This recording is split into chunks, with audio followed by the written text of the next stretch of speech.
Hello and welcome to F1 Now. In this video, we're going to be giving you the review to the Monza Grand Prix. As far as races go, this one was high up there with the good ones, with a lot of action provided by the top team. Coming into the Italian Grand Prix, everyone knew that there would be a lot of pressure for some teams, such as Ferrari, being that it was their home race, and Red Bull, with Verstappen having the opportunity to break a record with 10 wins in a row. And with that, Ferrari were very quick on this track, making their intentions clear from FP1. With Saturday's quali, the SF23s were 1 and 3, with Verstappen sandwiched in between them. Now, usually with these kind of quali results, you just know that it will probably take Verstappen 2 or 3 laps to be on the lead, but this one felt different for some reason. You could just feel that maybe, just maybe, Red Bull is going to have a tough time getting on top of things on this one. Now, before we could even start the race, there was already an incident, with Tsunoda's car smoking on the run down to the final corner. It was sad because it was the second time Tsunoda is unable to start the Italian Grand Prix. Well, the race started off beautifully, with Sainz covering off any chance of passing by Verstappen, as if his intention was to bring Leclerc into play to keep Verstappen distracted so he can pull a gap.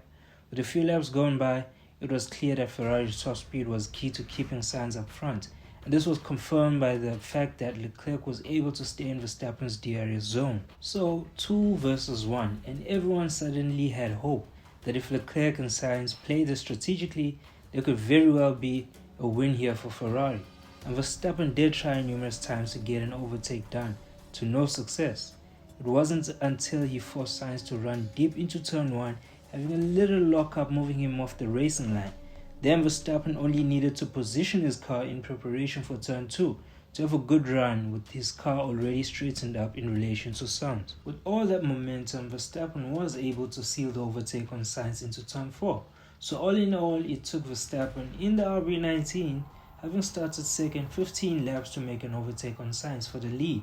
This is very impressive for Ferrari, because it shows just how much they wanted this home turf win.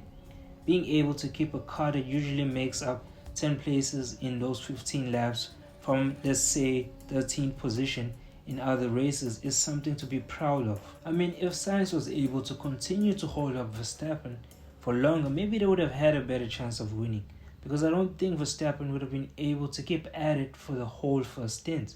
He would have had to back off at some point. But clearing Sainz showed that there was more pace on the RB19. It just needed a little bit more free air. Perez, similarly to Verstappen, also had a few laps before he could get some overtakes done. Russell really kept him humble for a long while before he could cover ground to the Ferraris. Further behind, we saw a little bit of an incident with the 2 McLarens, with Lando making an overtake on Piastri, who had just been in the pits. So the undercut worked well for Lando. But from then on, the 2 McLarens couldn't make any improvements, with the Williams piloted by Albon right in front of them. Now, as predicted, the Williams were just too much to deal with on the straights for the McLarens, no matter how much Lando tried to get past. This was problematic because it brought Lewis back into play with somewhat fresh mediums.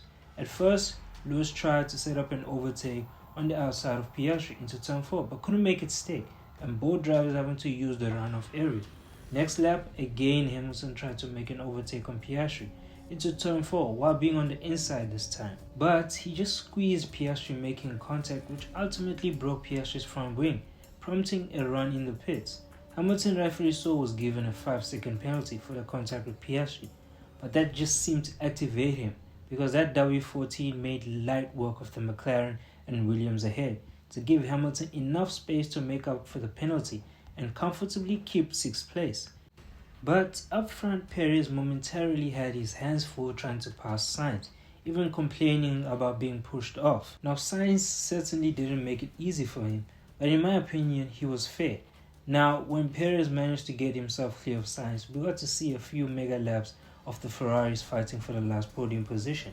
Leclerc did get the move down on Sainz on lap 47 on the run down to turn 1, but ultimately came in with too much speed in the corner, locking up and moving himself off the racing line, the same way as the earlier tussle between Sainz and Verstappen. So Sainz had more momentum going into turn 3, coming back on the inside of Leclerc.